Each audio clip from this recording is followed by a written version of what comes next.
कर्नाटक में तशहीरी मुहिम शबाब पर वजीर आजम नरेंद्र मोदी ने हमनाबाद, विजयपुर और कुडची में इंतखाबी जलसों से किया खिताब। रियासत की तरक्की के लिए डबल इंजन की हुकूमत को बताया जरूरी। कांग्रेस की जानिब से भी तशहीरी मुहिम तेज। प्रियंका गांधी ने धारवाड़ में अवामी जलसे को किया खिताब। वजीर आजम नरेंद्र मोदी आज काशी तेलुगु संगमम से करेंगे खिताब। साथ ही काशी तेलुगु संगमम के बारे में ख्यालात करेंगे मुश्तरक। मानसरोवर घाट पर शानदार तकरीब का होगा इनाकाद।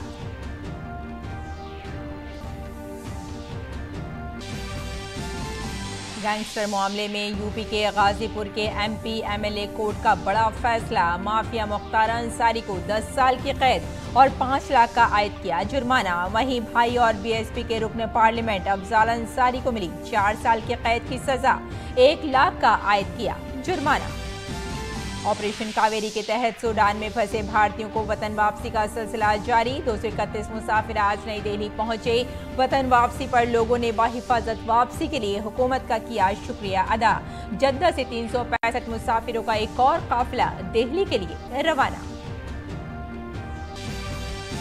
वजीर खारजा डॉक्टर एस जयशंकर ने डोमिनिक जमहूरिया में भारतीय सिफारत खाने का किया इफ्तिताह।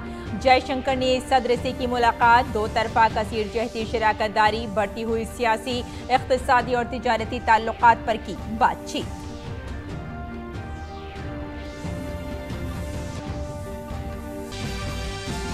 आईपीएल में आज खेले जाने वाले पहले मुकाबले में कोलकाता की गुजरात से मुकाबला।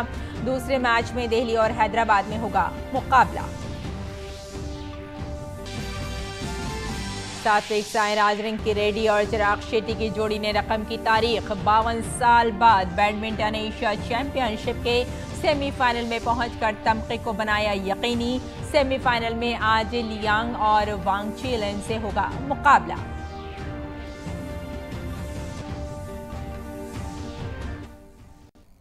आदाब नाज़रीन, खबरनामे में आपका इस्तकबाल है। मैं हूं आपके साथ रेशमा फारूकी। आइए तफसील से अब खबरों पर नजर डालते हैं। वज़ीर आज़म नरेंद्र मोदी ने कर्नाटक के कोडची में एक इंतखाबी रैली से खिताब किया। इस मौके पर अपने खिताब में उन्होंने कहा कि बीजेपी ने हमेशा अवामी खिदमत को कौमी खिदमत समझा है।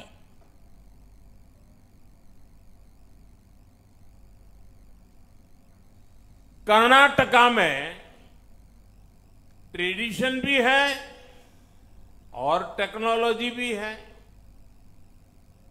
यहां स्टार्टअप और संस्कृति एक साथ सशक्त होती है। यहां भारत की पुरातन और नूतन पहचान एक साथ समृद्ध होती है। ये डबल इंजन से होने वाले विकास का अद्भुत मॉडल है। भाजपा ने हमेशा जन सेवा को राष्ट्र सेवा माना है। वज़ीर आज़म नरेंद्र मोदी ने कहा कि रियासत की साबिका गैर मुस्तहकम हुकूमतों की वजह से रियासत के नौजवानों को बहुत नुकसान उठाना पड़ा है। ऐसे में रियासत में एक मजबूत हुकूमत जरूरी है जो सिर्फ बीजेपी ही दे सकती है। कर्नाटक जैसा समृद्ध महान परंपरा वाला राज्य राजनीतिक अस्थिरता के कारण, खरीद बेच की राजनीति के कारण यहां के नौजवानों के सपने चूर चूर हो गए और इसलिए कर्नाटका को सबसे पहली जरूरत है वो एक स्थिर राजनीतिक दल, एक मजबूत बहुमत वाली सरकार, पूर्ण बहुमत वाली सरकार। कर्नाटका को विकास की नई ऊंचाइयों पर ले जाने के लिए भाजपा ही एक स्थिर और मजबूत सरकार दे सकती है। वज़ीर आज़म नरेंद्र मोदी ने कर्नाटक के विजयपुरा में एक इंतखाबी जलसे को खिताब किया। उन्होंने बीजेपी हुकूमत की तारीफ करते हुए कहा कि उनकी हुकूमत ने समाज के कमजोर तबके को तरजीह दी है ताकि उनकी जिंदगी बेहतर बन सके। भगवान बसवन्ना की सिखाई जो भी बातें हैं वो बातें मूलतः सबका साथ, सबका विकास, सबका विश्वास और सबका प्रयास उसकी प्रेरणा है, उसका आधार है। हमारी योजनाओं में भी आप कायका और दासोहा, कायका और दासोहा का प्रभाव जरूर देख सकते हैं। ये भाजपा की ही सरकार है जिसने गरीब, दलित, वंचित, पिछड़े, आदिवासी, महिला, दिव्यांग ऐसे हर वर्ग को प्राथमिकता दी। वजीर आजम ने कांग्रेस को हदफ तनकीद बनाते हुए कहा कि जिस कांग्रेस ने भगवान बसवन्ना की तालीमात को कुछ नहीं समझा, जिसने बाबा साहेब अम्बेडकर की हमेशा मुखालफत की, वो कांग्रेस कभी भी दलितों, पसमानदा अफराद की कभी भी खैर नहीं ले सकती। बीजेपी की डबल इंजन सरकार हमेशा करती है, वरना आप सभी साक्षी हैं कि कांग्रेस की सरकारों में कभी किसी ने बंजारा, लंबानी साथियों की सूद तक नहीं ली। जिस कांग्रेस ने भगवान बसवन्ना के शिक्षाओं को कुछ नहीं समझा, जिसने बाबा साहब आम्बेडकर का निरंतर विरोध किया, वो कांग्रेस कभी भी दलितों, पिछड़ों की सूद नहीं ले सकती। ये मेरा सौभाग्य है कि मुझे देश विदेश में भगवान बसवेश्वरा के संदेश को पहुंचाने का अवसर मिला है। कर्नाटक में असेंबली इंतखाबात के लिए इंतखाबी मुहिम शबाब पर है। सियासी जमातों के सरकर्दा रहनुमा रियासत भर में जलसों और रैलियों के इनेकाद में मसरूफ हैं। वजीर आजम नरेंद्र मोदी ने आज हमनाबाद से अपनी इंतखाबी मुहिम का आगाज किया। रैली से खिताब करते हुए वजीर आजम ने कहा कि कर्नाटक का इलेक्शन सिर्फ 5 साल के लिए हुकूमत बनाने का नहीं है, ये कर्नाटक को मुल्क की नंबर 1 रियासत बनाने का इंतखाब है। ये तरक्की याफ्ता भारत के लिए कर्नाटक के बड़े किरदार का फैसला करने का इंतखाब है और भारत इस वक्त ही तरक्की करेगा जब कर्नाटक के हर कोने की तरक्की होगी। कर्नाटका का ये चुनाव केवल 5 वर्ष के लिए सरकार बनाने मात्र का चुनाव नहीं है। ये कर्नाटका को देश में नंबर 1 राज्य बनाने का चुनाव है। ये विकसित भारत के लिए कर्नाटका की बड़ी भूमिका तय करने वाला चुनाव है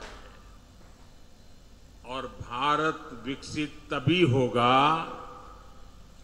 जब कर्नाटका का कोना कोना विकसित होगा। वज़ीर आज़म ने कहा कि रियासत की तरक्की के लिए डबल इंजन की हुकूमत जरूरी है। कर्नाटक दोहरी ताकत से ही मुल्क में नंबर 1 रियासत बन सकेगा। कर्नाटका को देश का नंबर 1 राज्य बनाने के लिए यहां डबल इंजन सरकार का बने रहना बहुत जरूरी है।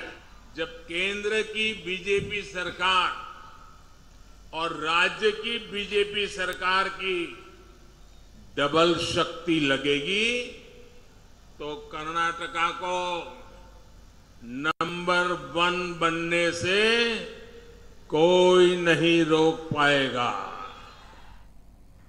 वज़ीर आज़म नरेंद्र मोदी आज काशी तेलुगु संगमम से खिताब करेंगे। साथ ही काशी तेलुगु संगमम के बारे में ख्यालात भी मुश्तरक करेंगे। मानसरोवर घाट पर शानदार तकरीब का इनेकाद किया जाएगा। आगे बढ़ते हैं। बीजेपी सदर जेपी नड्डा ने कर्नाटक के धारवाड़ जिले के गलाघटकी में रोड शो किया।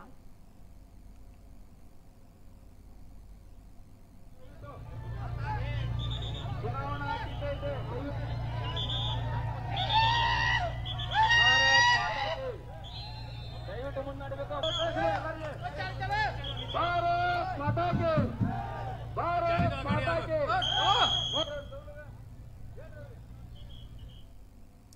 मरकजी वजीर दाखिला अमित शाह कर्नाटक के इंतखाबी दौरे पर हैं। उन्होंने आज दावनगेरे जिले के मदिगेरी में रोड शो करके बीजेपी उम्मीदवारों के हक में इंतखाबी तशहीर की। इससे कबल मरकजी वजीर दाखिला अमित शाह ने दावनगेरे जिले के हरिएश्वर मंदिर में पूजा की।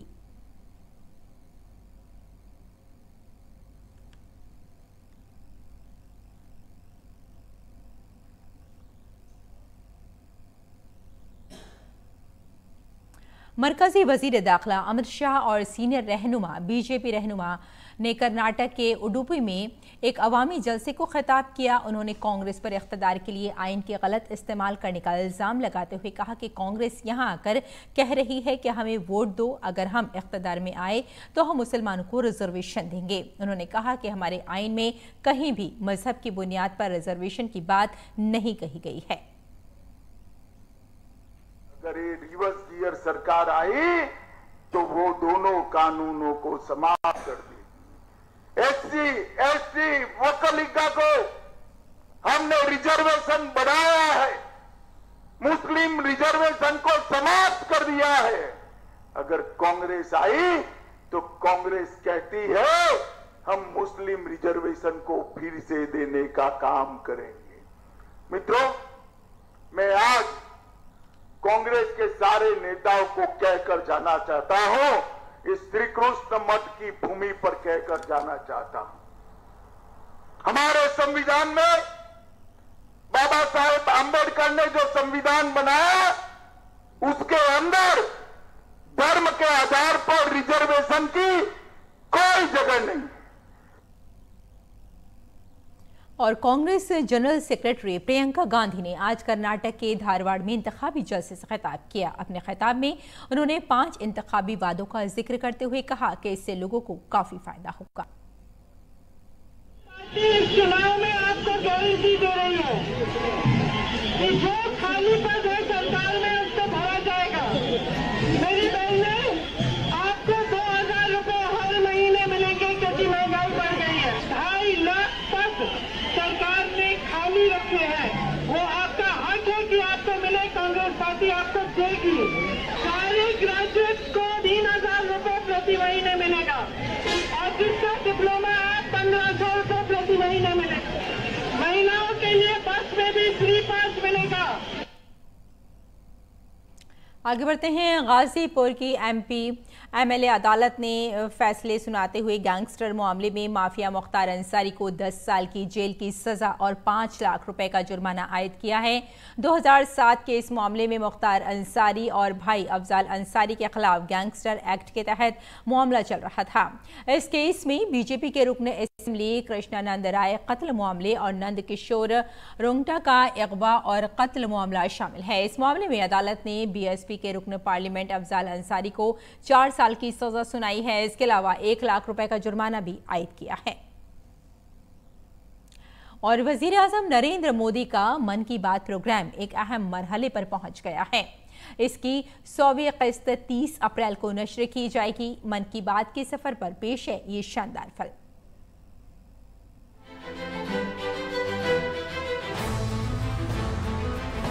हर महीने का अंतिम रविवार सुबह के 11 बजे एक आवाज जो बन गई देश की आवाज। मेरे प्यारे देशवासियों, नमस्कार।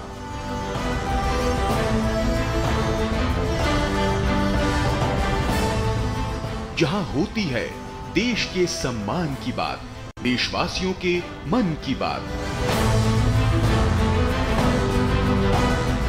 मुझे इस बात की भी खुशी है कि मन की बात के 100वें एपिसोड को लेकर देश के लोगों में बहुत उत्साह है।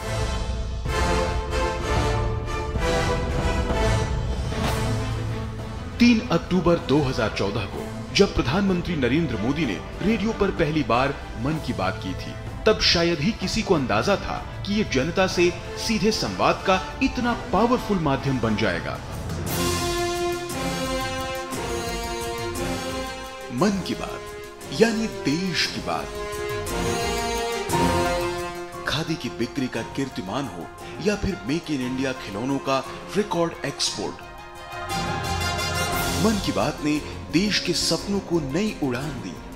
एक भारत श्रेष्ठ भारत का ध्वज लहराना हो या देश के असंग हीरोज को सम्मान, किसी के लिए ये उम्मीदों की बात है तो कईयों के लिए हौसलों का साथ है। मन की बात को जन जन की बात बनने में ज्यादा समय नहीं लगा। पीएम मोदी की अपील और आह्वान ने नए जन आंदोलनों को जन्म दिया।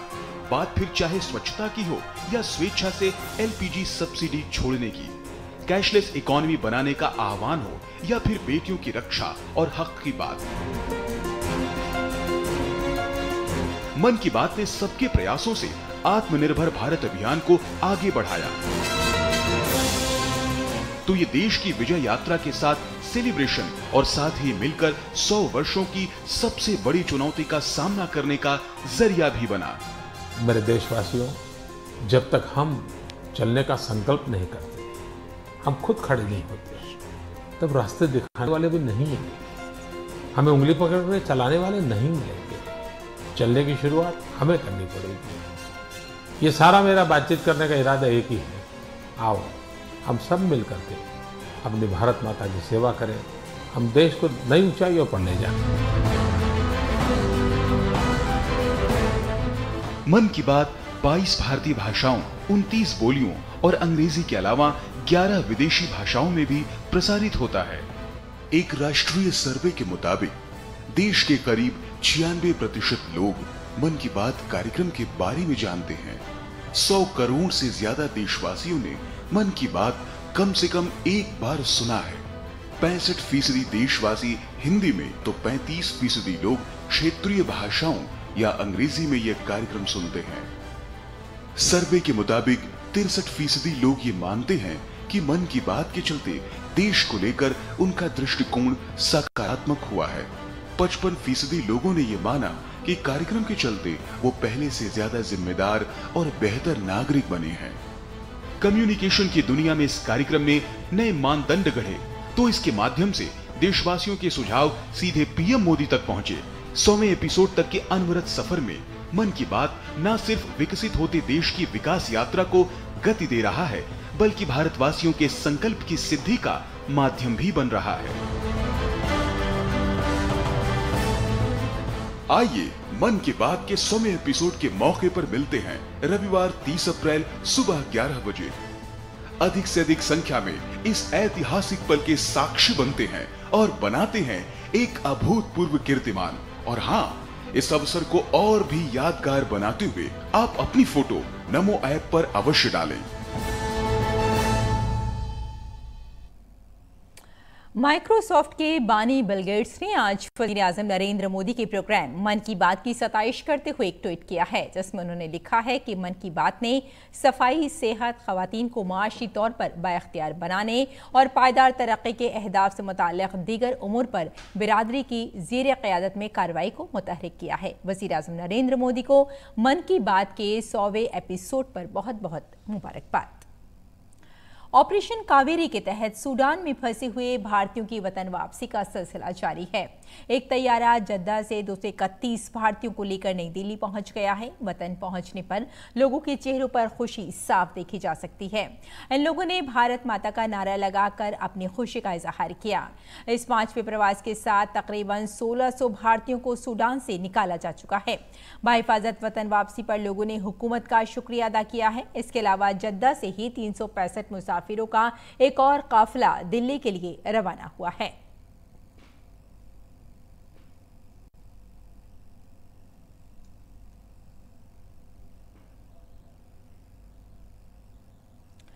और वज़ीर ख़ारजा doctor S Jaishankar Dominican Republic के दौरे पर हैं। आज उन्होंने डोमिनिकन में भारतीय सिफारत खाने का इफ्तिताह किया। इस दौरान डोमिनिकन रिपब्लिक के नायब सदर राकेल पेना भी मौजूद थे। इस मौके पर बात करते हुए जयशंकर ने कहा कि हमारे सियासी ताल्लुकात गैर मामूली तौर पर खुशगवार हैं और हम कसीर जहती मैदान में नज़दीकी राब्ता रखते हैं। मुझे यकीन है कि हमारे रेजिडेंट मिशन की मौजूदगी ताउन के एक नए बाब का आगाज करेगी। इसके अलावा बाहमी, इलाकाई और आलमी डोमेन में हमारे ताल्लुकात को मजबूत करने में मदद करेगी। इससे कबल एस जयशंकर ने डोमिनिकन रिपब्लिक के सदर से मुलाकात की। वज़ीर ख़ारजा ने वज़ीर आज़म नरेंद्र मोदी की तरफ से सदर को मुबारकबाद दी। दोनों रहनुमाओं ने सियासी, इक़्तिसादी, तिजारती ताल्लुकात और कारोबारी ताउन बढ़ाने पर तबादला ख्याल किया। डॉक्टर एस जयशंकर ने डोमिनिकन रिपब्लिक के वज़ीर ख़ारजा से भी बातचीत की। दोनों रहनुमाओं ने बढ़ते हुए बाहमी ताल्लुकात पर तबादला ख्याल किया। दोनों रहनुमाओं ने इस बात पर इत्तफ़ाक़ किया कि दोनों ममालिक के दरमियान बढ़ते हुए दोस्ताना ताल्लुकात में मज़ीद खुशहाली आएगी। सेंटो डोमिंगो में Bharat Dominican Republic business event से खिताब करते हुए वज़ीर ख़ारजा डॉक्टर एस जयशंकर ने कहा कि डोमिनिकन रिपब्लिक इस तिजारत से मुताल्लिक़ है जो 20 साल कबल हमारे सिफारती ताल्लुकात कायम करने से पहले $12 मिलियन था। ये आज तकरीबन $1 अरब तक पहुंच चुका है। उन्होंने कहा कि हमने गुज़िश्ता चंद सालों में देखा है कि बहुत से ओहदेदार और तिजारती वफ़द भारत का दौरा कर रहे हैं और हमारे कारोबार से मुंसलिक हो रहे हैं। मुझे लगता है कि आज हमारे लिए चैलेंज ये है कि किस तरह तौसी की जाए, कैसे तेज़ी लाई जाए, ताउन के शोबे को कैसे बढ़ाया जाए। ये हमारी मीटिंग का बुनियादी मकसद है। Companies have already established offices here. I see among them is Glenmark Pharmaceuticals, Hetero, Kaplan Point, and Flagship Biotech. And a lot of our big automobile dealers, two-wheeler dealers like Bajaj, Hero, and Royal Enfield have actually local dealers. I also am told that we have started sourcing small cars from India. Delhi की Rouse Avenue court ने excise policy case में आप leader और दिल्ली के साबिक नायब वजीर आला मनीष सिसोदिया की अदालती तहवील में 8 मई तक की तौसी कर दी है। सिसोदिया को आज एनफोर्समेंट डायरेक्टोरेट ने अदालत में पेश किया जब उनकी अदालती हिरासत खत्म हो गई। शराब घोटाले में कलीदी किरदार अदा करने के मुल्जिम मनीष सिसोदिया को 9 मार्च को गिरफ्तार किया गया था। उन्हें 10 मार्च को रिमांड पर लिया गया था, तब से वो जेल में हैं।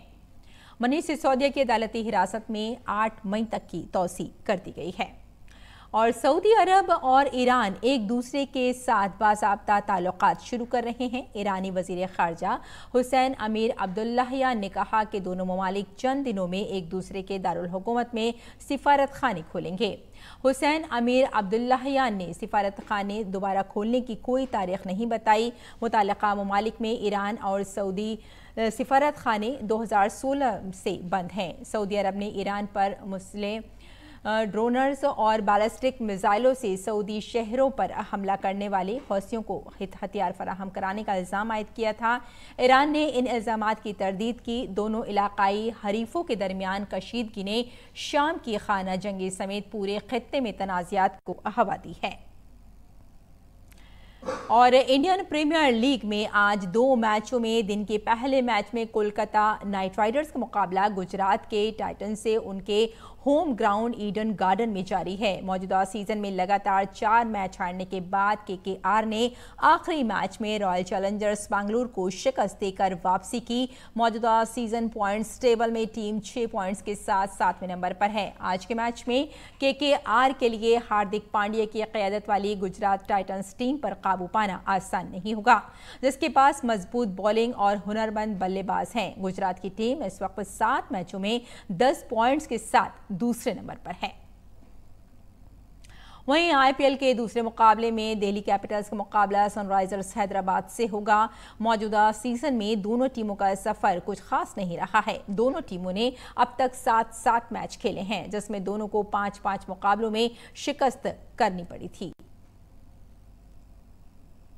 और सात्विक साईराज रंकीरेड्डी और चिराग शेट्टी की टॉप भारतीय मर्दों की डबल्स जोड़ी ने बैडमिंटन एशिया चैंपियनशिप के सेमीफाइनल में पहुंचकर तारीख रकम की है। चैंपियनशिप के क्वार्टर फाइनल में भारतीय जोड़ी ने इंडोनेशिया की तजुर्बेकार जोड़ी मोहम्मद एहसान और हैंदरा सेती यावान को सीधे गेम्स में 21-11, 21-12 से शिकस्त दी। इस जीत के साथ ही भारत ने 52 साल के बाद मर्दों की डबल्स में तमगे को यकीनी बनाया। सात्विक और चिराग का मुकाबला आज आखिरी 4 में चाइनीज ताइपे की ली यांग और वांग ची लिन से होगा। तो नसरीन, खबरनामे में फिलहाल इतना ही। इजाजत दें, आदाब।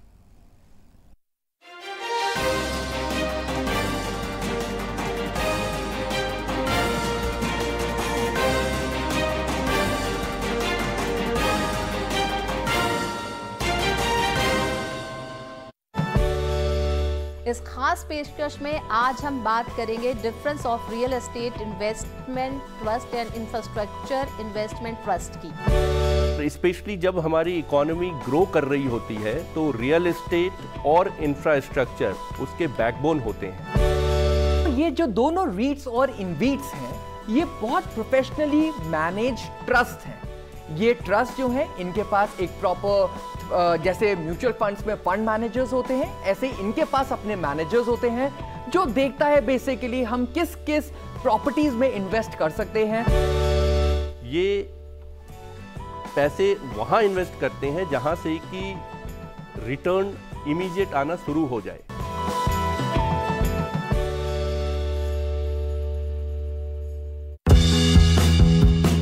मन की बात है जन जन की,